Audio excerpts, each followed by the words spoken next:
Well, rescue teams in Libya are struggling to retrieve the bodies of victims that have been swept out to sea in tsunami-like floodwaters. At least 2,300, as earlier mentioned, have been killed, according to the Ambulance Authority, and about 10,000 persons are still missing. And sadly, the death toll is expected to rise. Not forgetting that this is coming amidst all the potential political situation in Libya, with the country split between two rival governments. Well, we're going to continue this conversation, but of course not without my guest. Joining me to discuss this development and of course the sad issue of natural disasters across the African continent is Desmond Majekodunmi, an environmentalist from Lagos, Nigeria. Thank you so much, Desmond, for joining me on the program. My pleasure. All right, Desmond, what do we say about the situation in Libya? I mean, so many buildings have been destroyed, so many people have been confirmed dead, and so many others are still missing. And this is not the first time that this kind of thing is happening in Africa. What do we say is a causative factor? Well, very, very, very tragic, but it's actually just coming to pass because we are experiencing the hottest periods that have ever been recorded by humanity since we started taking temperatures of this planet 100 plus years ago. And the reality is that it's heating up. Apply heat to water bodies. And remember, the planet Earth is mainly water. We call it Earth, but it's mainly water. When you apply heat to water bodies, you get evaporation. And when you get more evaporation, you're going to get heavier rains. You know, the rains that caused those floods in Libya, they had an average of rainfall that would fall during a period of 6 to 8 months. Yes, so I don't know how, anyway, what I was saying was global warming causing massive rains, rains that have fallen in Libya. They said, normally, during the normal times gone past, it would take about 6 months to 8 months for that kind of rain to fall, and it fell in 48 hours. We were warned about this. We're causing the global warming, and this is just one of the several negative aspects. It's going to be happening in more places. Our hearts go out to the people of Libya, but we must remind ourselves that we have been warned. The scientists told us this is what would happen if we continued pouring millions and millions of tons of toxic gases into the atmosphere. We're upsetting the balance of this miraculous system that we call planet Earth that sustains our life. And we are upsetting it terribly, causing the global warming, which is causing this type of aberration in Libya. Over 3,000 people drowned. How tragic, how painful, how terrible. But it's going to happen again in different locations if we don't do the right thing, if we don't start living in harmony with nature and stop using the atmosphere as a dumping ground, as a rubbish heap, pouring millions and millions of tons of greenhouse gases in there. We got to change our ways. This is a warning from nature, a very tragic warning, but more will come if we can't adopt and adapt kind of situation and mitigate it from happening again. And we know what to do. We know what to do. But the question is, why are we not ready to do it? This is the question. Why are we not ready to do what needs to be done? We need to all query ourselves. We as humanity caused what happened in Libya. Collective, yes.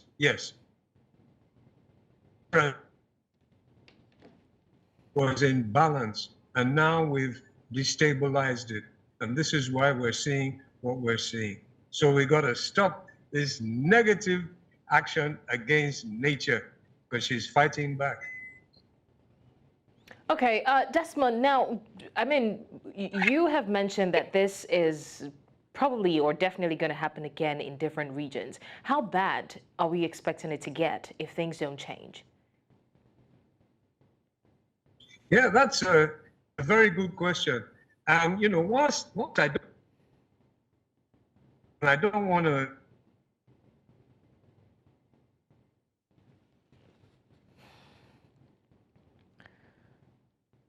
Desmond, are you there?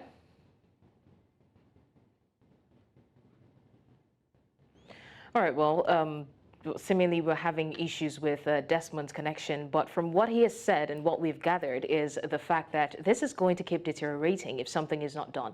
But then again, the question still remains, even if action is taken now, how about the ripple effect of what has happened before? How about the ripple effect of the damage that has been done? It's so sad that we're seeing so many buildings collapse, so many people swept away by flood and by water. And it's so sad to see that it looks like the hands of the governments are tied in situations like this when it gets this bad. But then again, what do we do, and how do we cushion the effect of the damage that has already been done? Because like he said, we're expecting to see this more than in one region. Desmond, do we have you back? I hope you can hear me loud and clear. Yes, I can hear you. I'm glad to. Yes, absolutely. So how do we prevent it from happening? By doing what we're injuncted to do. You know, these things are in scripture. It's very clear. All the major scriptures says that we are here to replenish the earth, which is our life support system.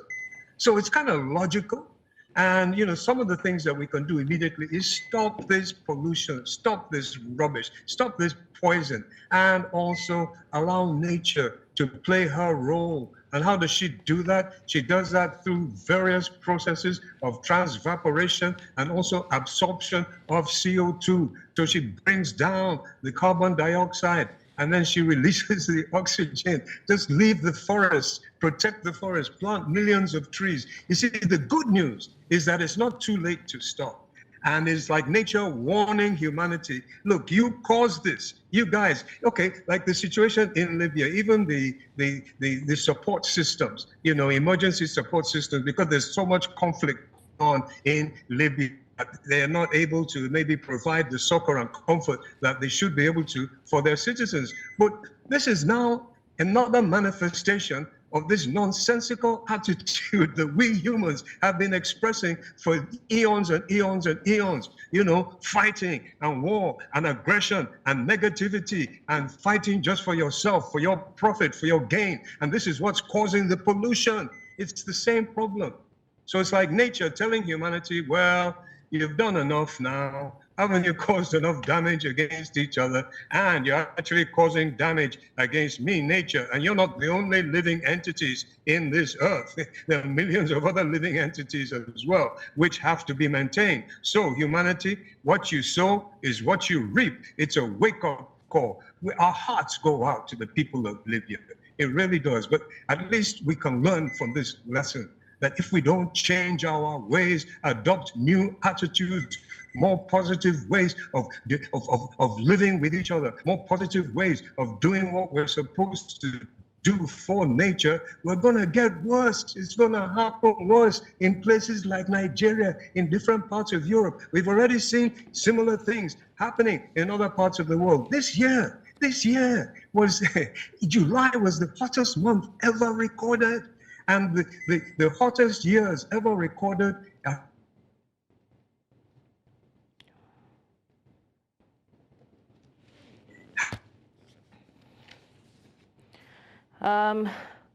Desmond, I think we lost Desmond there. Well, now reports reaching us as well regarding the situation in Libya says the only hospital in Derna currently can no longer take patients because there are more than 700 dead bodies waiting in the hospital.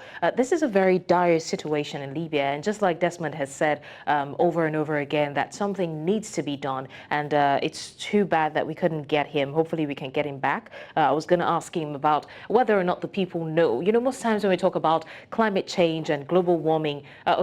Desmond, are you back with us? Back with you, loud and clear. Great. Okay. So I was just going to say that I was going to ask you, you know, when we talk about global warming and its effect, a lot of people think that it's the duty of the government or, you know, international bodies. They don't know that it is a collaborative effort from every individual. It's something that boils down to every family, every single person. So how do we create this awareness that making a change to global warming starts with you in your houses, as a family, as an individual. How do we make people understand that?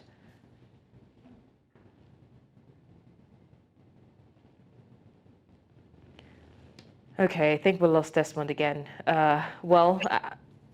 Desmond, can you hear me? No, I'm here. You said, did you just finish that last sentence? Yeah, so I was just saying that a lot of times when we talk about global warming and its effect, people think, oh, it's not my fault, it's the fault of the government, or it's the responsibility of the government to effect the change. So how do we create that awareness that effecting change starts from every single individual? That's an excellent question. That really hits right home.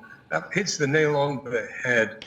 We just have to look at ourselves in the mirror and say, hey, we are the most advanced species on this planet. We're the ones who can create all this wonderful technology that allows us to be communicating in this way, although it's having a few little issues now.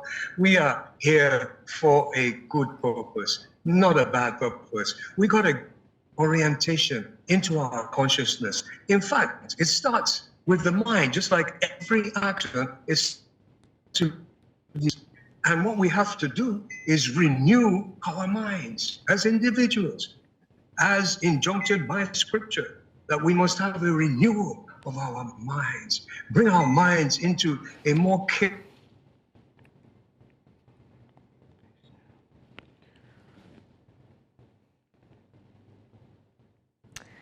Well, apologies to the viewers regarding the audio challenges that we're having with Desmond. We're still hoping that we can get him back, but in the meantime, just so to keep you abreast of the situation, about 6,000 persons have been confirmed dead in the Libya flood. We're also hearing that some people have been swept underwater and about 10,000 persons are still missing. Now, rescue effort is underway, and from what we hear, they're trying to make available some makeshift camps for people who stay in the riverine areas.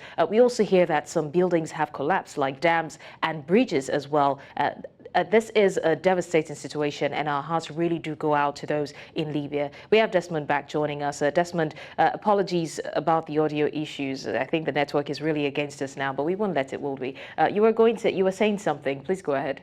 Yes. That it starts with us as individuals, the renewal of the mind process, making ourselves into the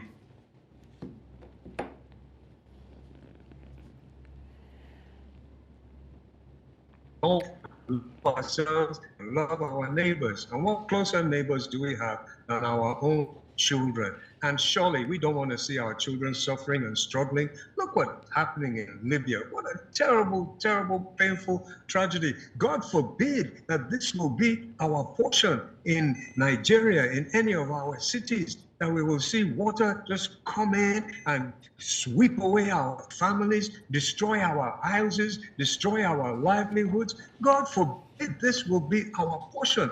But because of what we are sowing, it could be our portion. So as individuals, once we decide, we're going to prioritize the caring for them, we're going to make sure that whatever we do, as much as we can, does not have a negative impact on nature.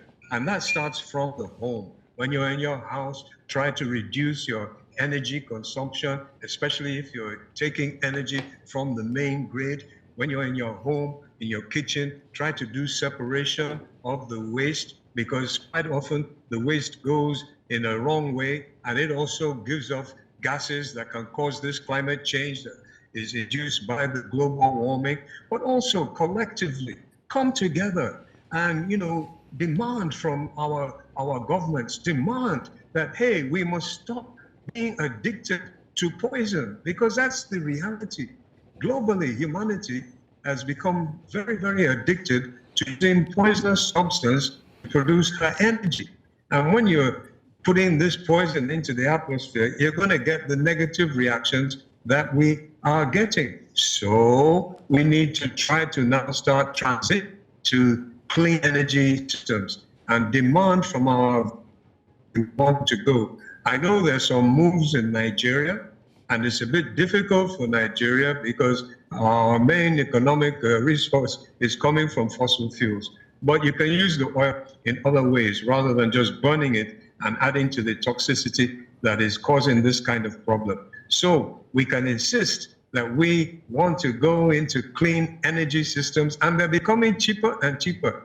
In fact, providing electricity with solar is actually now cheaper than providing it with petrol and diesel once you get the system in place. So that's the way we really need to go. We need to that way clean energy systems. We can no longer rely on producing energy for our protection and for electricity and cooling and so on. We can no longer continue down the road of using toxic substances that are polluting the atmosphere. In fact, many people die every year because of this pollution and causing this kind of problem, this kind of global warming that is in type of terror that fell Libya. So Okay, collectively, Desmond. get All right, together. Desmond, I want us to quickly take a look at the role international bodies can play to reduce at least the effect of climate change on the African continent. Yeah, luckily, you see, every dollar.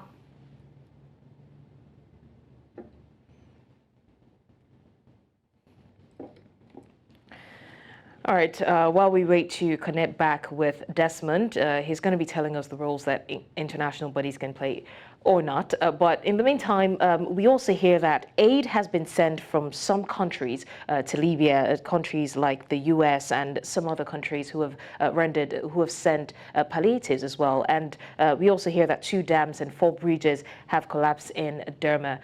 Investigations have been launched into why the flood was able to cause so much disaster in such a short time frame, but we really do hope that there is no trigger or a recurrence of these kind of flood in Libya, and we hope that those who are struggling, displaced, or even those who are still buried under rubbles or who have been taken away or flooded by water but are still alive are found in good shape and good health. Well, this is where we're going to call it a wrap on this particular topic because of the network issues or audio issues we're having with Desmond. But thank you so much in absentia to Desmond Majekodunmi, environmentalist who joined us from Lagos, Nigeria. This is still Village Square Africa. We go on a short break, and when we come back, we go to another topic. Stay with us.